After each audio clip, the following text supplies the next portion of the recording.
জামাতের এমপি শাহজাহান চৌধুরীকে গুলির পরিকল্পনা, অডিও ফাঁস। স্থানীয় নির্বাচন কি আওয়ামী লীগের পুনর্বাসনের প্ল্যাটফর্ম হতে যাচ্ছে?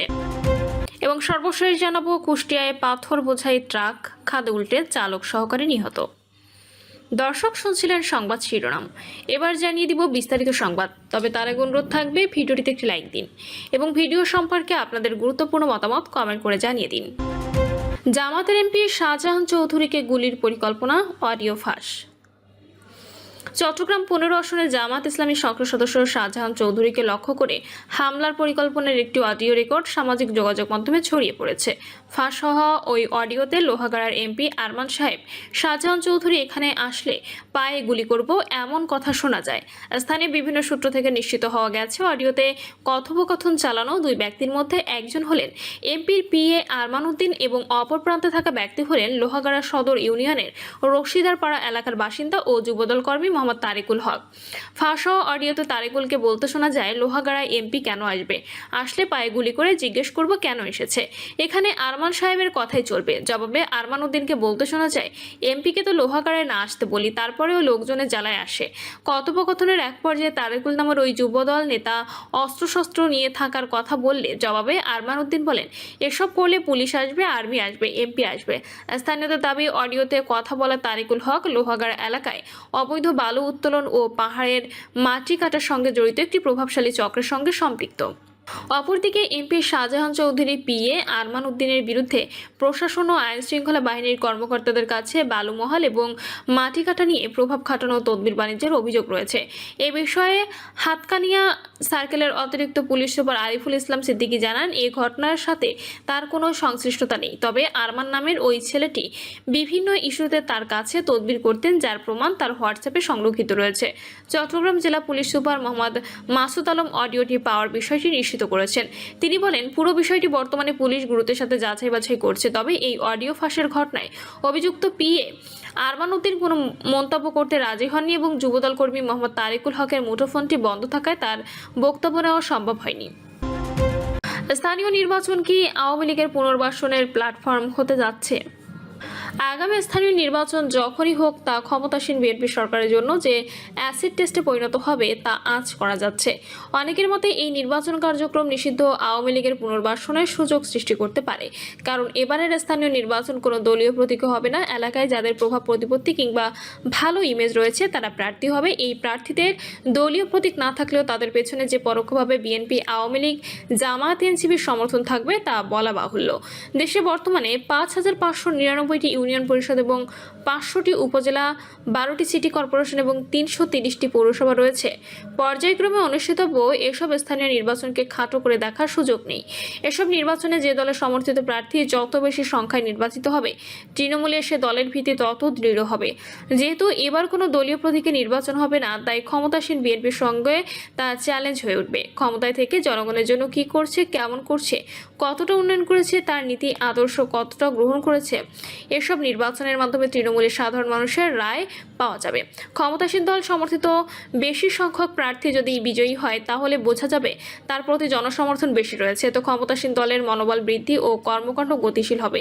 এর বিপরীত ফলাফল কার জন্য অশনি সংকেত হয়ে দাঁড়াবে। জনগণের মধ্যে সরকারের জনপ্রিয়তা বা গ্রহণযোগ্যতা নেই, বিরোধী দলের রাজনীতি যৌক্তিকতা পাবে এবং গতিশীল হবে। ফ্যাসিস্ট আওয়ামী লীগের সময় স্থানীয় নির্বাচনগুলো দলীয় প্রতীকে করা হতো। এর উদ্দেশ্য ছিল দেশের সকল মানুষকে আওয়ামী লীগে পরিণত করা। এই প্রক্রিয়া অবলম্বন করতে গিয়ে আওয়ামী লীগের প্রার্থীরা বিরোধী দলের প্রার্থীদের প্রায় এলাকা ছাড়া করে ফেলেছিল। বিরোধী দল প্রার্থী দিলেও তাদের অনেককে জোর করে প্রার্থিতা প্রত্যাহার কিংবা মামলা হামলা করে নির্বাচনের বাইরে রাখত।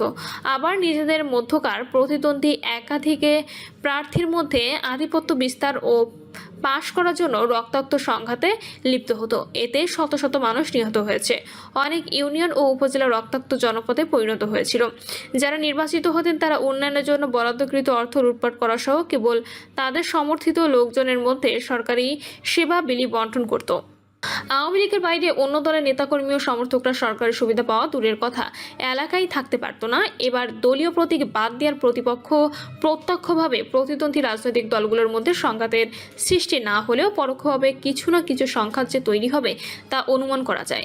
কারণ দলীয় প্রতীক না থাকলেও এলাকায় মানুষ ভালো করেই জানবে এই প্রার্থী ক্ষমতাসীনদের, ওই প্রার্থী বিরোধী দলের। আওয়ামী লীগ দলীয় প্রতীক স্থানীয় নির্বাচনের মাধ্যমে নির্বাচনী সহিংসতা ও সন্ত্রাস যেভাবে গ্রাম পর্যায়ে নিয়ে গিয়েছিল তা আমাদের পারিবারিক সামাজিক রীতিনীতি ও বন্ধনকে ছিন্ন ভিন্ন করে দিয়েছিল, পরস্পরকে শত্রুতে পরিণত করেছিল। এটা করেছিল প্রত্যেকটি গ্রামকে আওয়ামী লীগ নিজের অঙ্গ সংগঠনে পরিণত করার জন্য। এবার দলীয় প্রতীকে নির্বাচন না হওয়াটা ইতিবাচক। এতে রাজনৈতিক দখলদারিত্বের পরিবর্তে আওয়ামী লীগের ভেঙে দেওয়া সামাজিক পারস্পরিক সুসম্পর্ক এবং মানুষের মধ্যে মুক্ত মনে ভাবের আদান প্রদানের বিষয়টি দৃঢ় হবে। অন্যদিকে তৃণমূল পর্যায়ে গণঅভ্যুত্থানের পতিত স্বৈরাচার আওয়ামী লীগের জন্য এটি পুনর্বাসনের বড় সুযোগ হয়ে আসবে। প্রধানমন্ত্রী তারেক রহমানের তথ্য সম্প্রচার উপদেষ্টা ডক্টর জাহিদুর রহমান সম্প্রতি সাংবাদিকদের সঙ্গে স্থানীয় নির্বাচন প্রসঙ্গে বলেছেন যে কেউ ব্যক্তিগত পরিচয় বা স্বতন্ত্র প্রার্থী হিসেবে নির্বাচনে অংশ নিতে পারবেন এবং সরকার এতে কোনো বাধা দেবে না।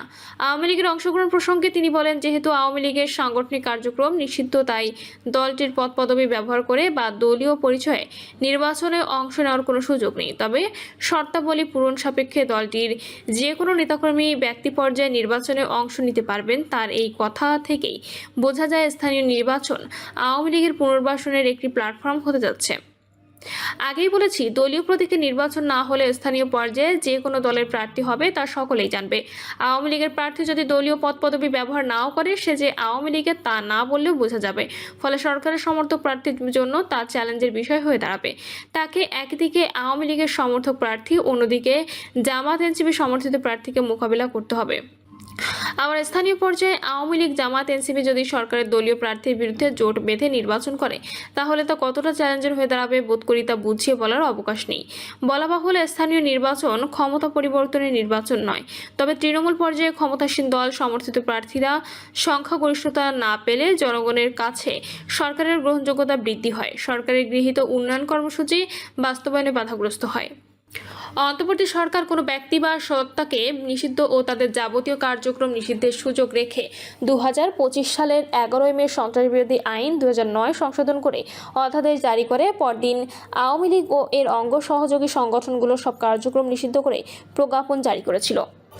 সেটিকে বিএনপি সরকার জাতীয় সংসদের প্রথম অধিবেশনের সন্ত্রাস বিরোধী বিল 2026 হিসেবে জাতীয় সংসদে পাশ করেছে। এ নিয়ে বিএনপির ওপর আওয়ামী লীগের নাখোশ হওয়ার কথা বিশ্লেষকরা যুক্তি বিতর্ক করেছেন। সিনিয়র আইনজীবী শাহিনী আলম বলেছেন, বিএনপি এমন পদক্ষেপ ভবিষ্যতেও একই কায়দায় দল বা দলীয় কার্যক্রম নিষিদ্ধের ক্ষেত্রে প্রস্তুত করল। রাজনৈতিক বিশ্লেষক অধ্যাপক মাহবুবুল্লাহ বলেন, সরকার যৌক্তিক সিদ্ধান্ত দিয়েছে এবং এর দায় সরকারের উপর পড়ার কোনো কারণ নেই। প্রধানমন্ত্রীর রাজনৈতিক উপদেষ্টা রুহুল কবির রিজভী বলেছেন, বিলটি পাশ করে জামায়াতের প্রতি শ্রদ্ধা দেখিয়েছে এবং তার মতে আওয়ামী লীগকে যদি স্বাভাবিক রাজনৈতিক কর্মকাণ্ডের সুযোগ দেওয়া হয়, তাহলে দুনিয়ার সব স্বৈরশাসকের সম্মান বেড়ে যাবে। এ ধরনের বক্তব্য বিশ্লেষণ বাইরে গিয়েও বলা যায়, আওয়ামী লীগ তার 1.5 দশকের শাসনামলে যে ফ্যাসিজম কায়েম করেছিল এবং তার বিরুদ্ধে সহস্র প্রাণের বিনিময়ে যে অভ্যুত্থান এবং তার পতন হয়েছে তা এমনি হয়নি। যারা ইনিয়ে বিনিয়ে গণতন্ত্রের দোহাই দিয়ে আওয়ামী লীগের কার্যক্রম নিষিদ্ধ করা ঠিক হয়নি বলে বলতে চান, তারা কি জানেন আওয়ামী লীগ গণতন্ত্রে পদদলিত করে যে স্বৈরতন্ত্র কায়েম করেছিল তা থেকে বের হয়ে গণতন্ত্রে ফিরে ওই মানুষের জীবন নিয়ে গণঅভ্যুত্থানের মাধ্যমে তাকে বিদায় করেছিল? তা কি জানেন না? আওয়ামী লীগ দেশে 1.5 দশকের শাসনামলে কি করেছিল? এমন বর্বর দলের কি রাজনীতি করার অধিকার থাকে? স্বাধীনতার পর থেকে আওয়ামী লীগের রাজনীতি তো হচ্ছে গুম, খুন, নিপীড়ন, নির্যাতন ও স্বৈরাচারী শাসন নির্ভর। দেশের মানুষ তা জানে। একটি রাজনৈতিক দলের বৈশিষ্ট্য যদি এমন হয়, তাহলে কি দেশের জন্য তা ভালো হবে? ভালো যে হয়নি তা তো দলটি বারবার প্রমাণ করেছে। এমনকি 24-এর গণঅভ্যুত্থান নির্বিচারে যেভাবে শিশু থেকে শুরু করে বৃদ্ধ পর্যন্ত হত্যা করেছে, তা নিয়ে দলটির কোনো অনুশোচনা নেই, এখনও নেই। আওয়ামী লীগের বাইরেও এই কথাটুকু বলতে শোনা যায়, এই গণহত্যা করা ঠিক হয়নি। এমনকি আওয়ামী তথাকথিত বুদ্ধিজীবী, সাংবাদিক ও সুশীলদের মতো এ নিয়ে কোনো কথা বলতে দেখা যায় না, বরং তারা তা ভুলে ইনিয়ে বিনিয়ে আওয়ামী লীগ নিষিদ্ধ করা ঠিক হয়নি এমন ন্যারেটিভ তৈরি করতে। এর অর্থ হচ্ছে তাদের মধ্যে মানবিকতা বলে কিছু নেই। তারা কেবল আওয়ামী লীগ ও তার সমর্থকদের মানুষ মনে করে, আমাদের মানুষ মনে করে না। হিটলারের নাৎসি পার্টিও একই ধরনের আচরণ করেছিল। কাজেই আওয়ামী লীগ তার ১.৫ দশকের শাসনামলে যে মানবতা বিরোধী অপকর্ম করেছে তাতে তার কার্যক্রম সচল থাকার কোনো কারণ থাকতে পারে না। গণতন্ত্রের দোহাই দিয়ে যারা আওয়ামী লীগকে পুনর্বাসনের তত্ত্ব হাজির করছে তারা যে স্বৈরতান্ত্রিক মনোভাব পোষণ করে তা বোধ করি ব্যাখ্যা করে বলার অবকাশ নেই। তাদের বুঝতে হবে পৃথিবী থেকে অতিকায় ডাইনোসর লক্ষ বছর আগে বিলুপ্ত হয়ে গেছে, তাতে পৃথিবীর কোনো ক্ষতি হয়নি। অপকর্মের কারণে আদ সামুদ জাতির মতো আরও শক্তিশালী মানবজাতি মহান আল্লাহর বিলুপ্ত করে দিয়েছেন, তাতেও পৃথিবীর কোনো ক্ষতি হয়নি।